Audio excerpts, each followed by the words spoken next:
In this video, we're going to discuss the motion of a charged particle through a magnetic field.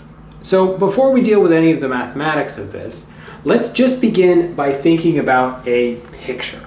So here we have a positively charged particle moving to the right through a uniform magnetic field that is pointing into the board.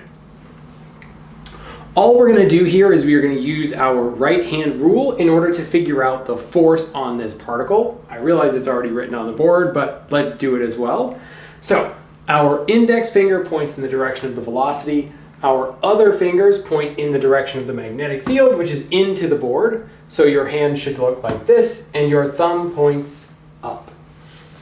Now, if I'm moving to the right, and I'm feeling a force upward, my path is going to start to curve because I still have my velocity in the x direction. It's just that I'm now experiencing this upward force, which is going to curve my velocity.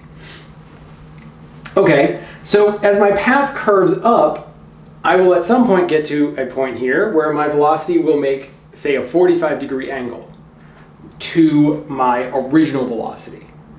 If I use the right-hand rule again, velocity, magnetic field, force, I see that my force, again, is perpendicular to my velocity and to the magnetic field, as it always will be, and it now points kind of up and to the left here.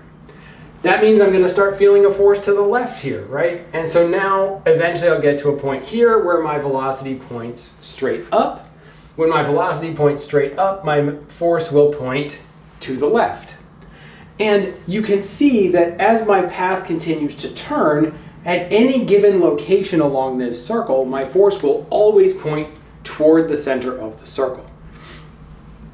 An exercise that can help you see this is if you trace your finger along the circle, you will notice that your thumb is always pointing toward the center of the circle. So all I'm doing is I'm tracing the velocity along the circle with my index finger, and I notice that my thumb at every moment points toward the center of the circle.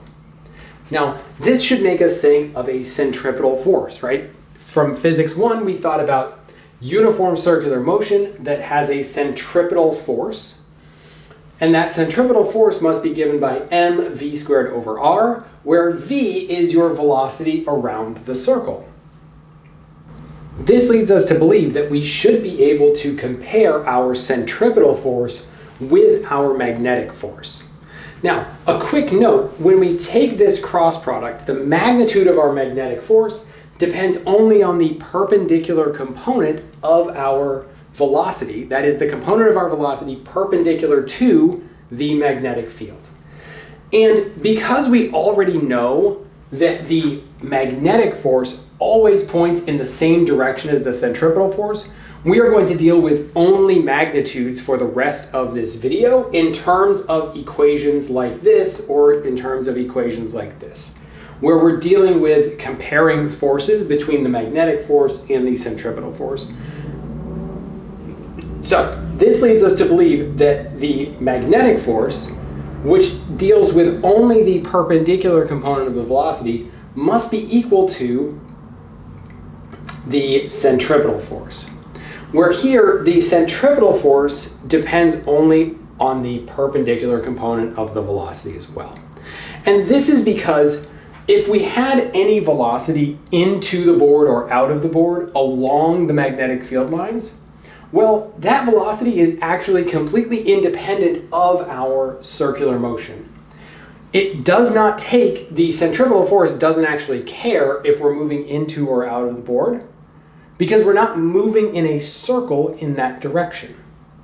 So the centripetal force only cares about our perpendicular velocity, as does the magnetic field.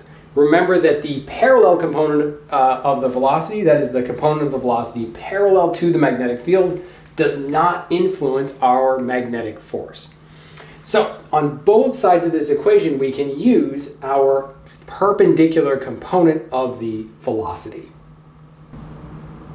Now that we have this relationship between the magnetic force and the centripetal force, we can solve for the radius of our particle's path. That is mv over qb. Now, let's just think quickly if this makes sense as an equation for the radius of our particle's path. Well, first I would say, if I increase my mass, well, that doesn't change the magnetic force that I am feeling, but it does make it more difficult for my particle to turn, right? It's much harder to turn a car than a baseball, right?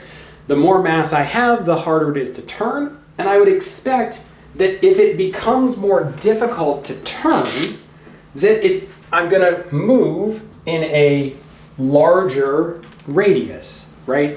I'm gonna be slower to turn, I'm gonna go in a bigger circle. Increasing the mass increases the radius. So that makes sense from a logical standpoint. The charge makes sense from the other standpoint. The charge is in the denominator, meaning if I increase the charge, I move in a smaller radius. Well, my magnetic force depends on charge.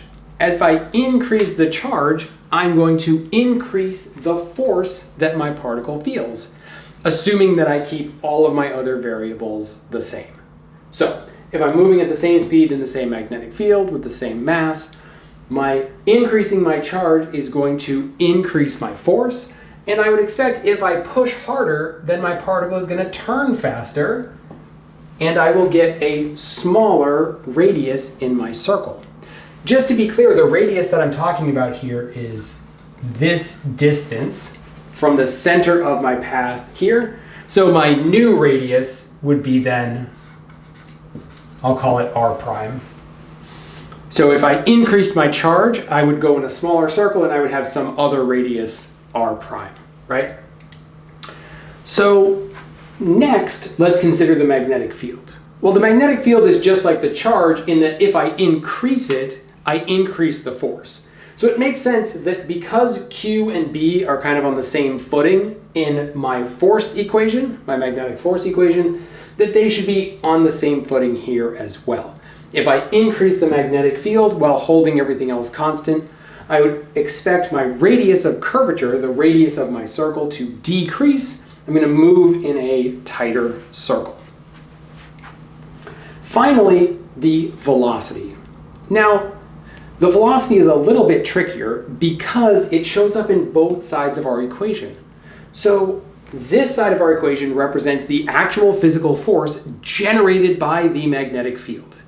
Q times B times B. That is the magnitude of our magnetic force. mv squared over r represents the force that is required to move in a circle. This is not a physical force on our object, it is the required force to move in a circle. So if I increase the mass, it's going to take more force to move me in the same circle, right? Here, by increasing my velocity, the force required to move my particle in a given circle actually goes up like velocity squared. So when I increase my velocity, yes, I get more magnetic force because my force is proportional to velocity, but the required force to move in the same circle goes like velocity squared. So it's actually not beneficial to move faster if I want a small radius. As I increase my velocity, my force increases, but the required force to move in the same circle increases faster. So increasing my velocity, my perpendicular velocity, will lead to a larger circle for my charged particle. Next, we can think about the period of motion of this charged particle while it moves in a circle. So the period of motion is defined as the time for one full rotation. So the time for the particle to get from the bottom all the way back to the bottom. We give this the symbol t. It has units of seconds. And we define this as the distance traveled divided by the speed, right? This is just our standard physics 1 formula. If velocity is equal to distance over time, then time is equal to distance divided by velocity. So we only care about the tangential speed because that is the only speed that is helping us move in a circle. Moving into the board or out of the board does not help us move in a circle. So we only care about tangential speed. The distance that we travel is going to be 2 pi r, just the circumference of a circle. So we divide 2 pi r by the velocity that we are traveling at. This is a completely valid equation for the period. If we don't directly know the radius or the velocity, we can actually plug in our equation here for the radius. And what we see is when we plug things in, the velocity cancels out and we get this equation here, 2 pi m over qb. So interestingly, this tells us that the period doesn't actually depend on the velocity that we choose. It actually depends on the mass divided by the charge and the magnetic field. So a more massive particle is going to take a longer time to move in a circle in a magnetic field for a given charge and magnetic field. Likewise, if I increase my charge, the period is going to decrease. This again makes sense in the same way that we analyzed our radius equation. These two, Q and B, increase our force. If charge goes up, our force increases, which will send us in a smaller circle. Whereas if mass increases, it becomes harder to turn our particle and we will go in a bigger circle. As a final check on these radius and period equations, let's just make sure that the units work out. We expect that our radius should come out to be units of meters, right? That is our distance unit. So on the top we have kilograms times meters per second, and on the bottom we have coulombs times newton second per meter coulomb. Now that is the unit of Tesla, and if we remember our equation, and I'm just going to write magnitudes here, the units of magnetic field, Tesla, when multiplied by charge and meters per second, need to give newtons. So the only way to do this is to have the inverse of meters per second here and coulombs on the denominator to cancel out the coulombs in the charge there. Now, if we look here, we see that the seconds in the denominator will be multiplied by the seconds in the denominator here, leading to seconds squared. Likewise, the meters is in the denominator of the denominator, which is the same as being in the numerator. So these move up to the top and turn into meters squared times seconds squared, with the coulombs canceling each other out because one is in the numerator of the denominator, right? And this is in the denominator of the denominator because of this division here.